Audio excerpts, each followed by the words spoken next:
Welcome to my most favorite place in Berlin, Charlottenburg Palace.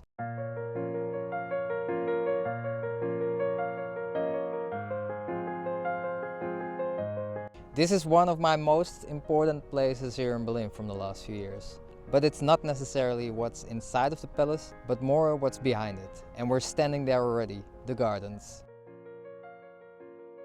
You know, when I came to Berlin, I was really done with myself and pretty lost. I used to live 5 minutes away from here, and this has always been a place for me to calm down. Let me show you around a little bit, give you some history, and also tell you a little bit about that period.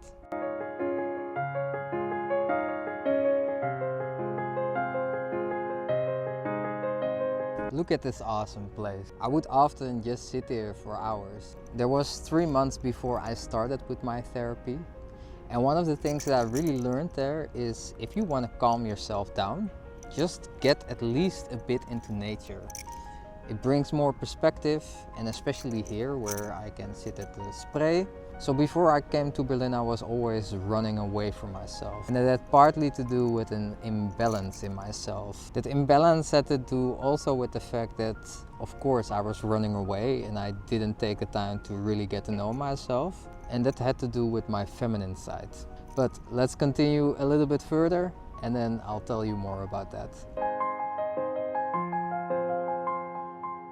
So let me give you some history about this beautiful palace and its garden. Charlottenburg, and also the palace, has been named after Sophie Charlotte. She lived in the 7th century and she got all of this as a gift for how awesome she was from Friedrich III, who she was married to. Before all of that, this place used to be called Lize Luto. And she was quite famous but also very talented. She used to play the harp and also sang Italian opera. And as a princess from Prussia, well, I think that's quite awesome.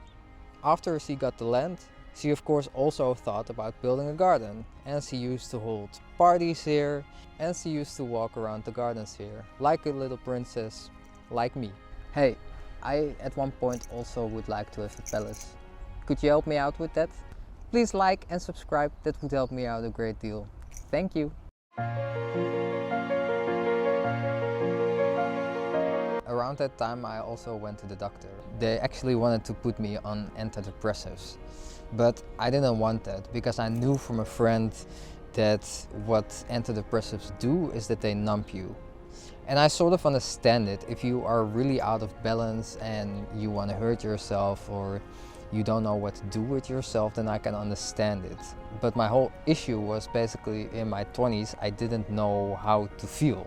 So that was also really conflicting when they told me that they wanted to put me on antidepressives, because the thing that I struggled with the most, but that I was finally feeling, it felt like it would be taken away from me by the antidepressives. And that's also why I realized that having a safe spot where you can just come back is so important. I have a few other spots that I know that I can go to that really make me feel happy and make me feel calm and safe. And I will show those in other videos.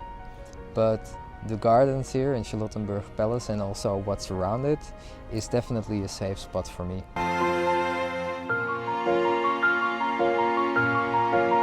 So now we go 100 years further, and this is the mausoleum.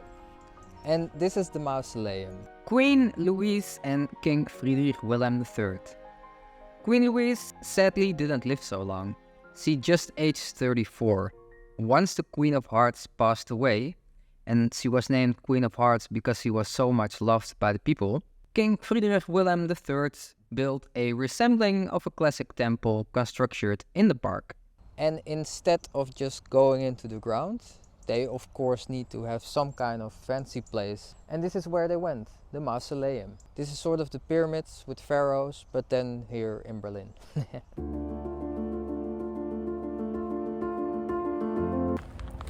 Oh yeah, what I forgot about is that they also have goats here. Or are they sheep? No, well, they look like sheep, but they have horns, so yeah. It smells like poo, but it's cool. They move them around throughout the year. So they go to different pastures and stuff. But yeah, they have animals here. How cool is that? I think one part of me understanding myself and fixing my imbalance was also to look both at my masculine side and my feminine side. I feel that we all have a red and a blue dragon inside, which represents the feminine and the masculine side.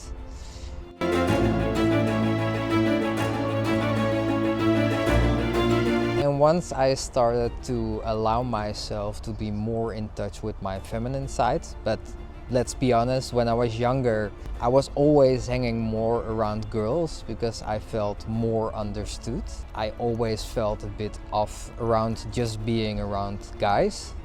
And don't get me wrong, if I look currently at my friends, if I look at my friends that are guys, then they also are really in touch with their feminine side.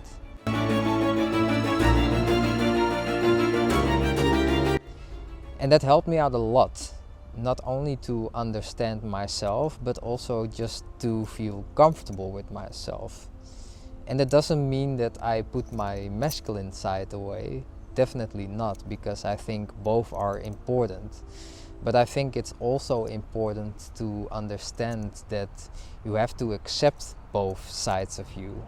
Life is duality. I am duality.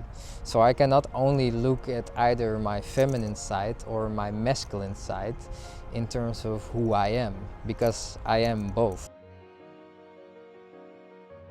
And all of this together, this place in how I got here in Berlin, in how I developed throughout the years, it has been just such a wonderful experience.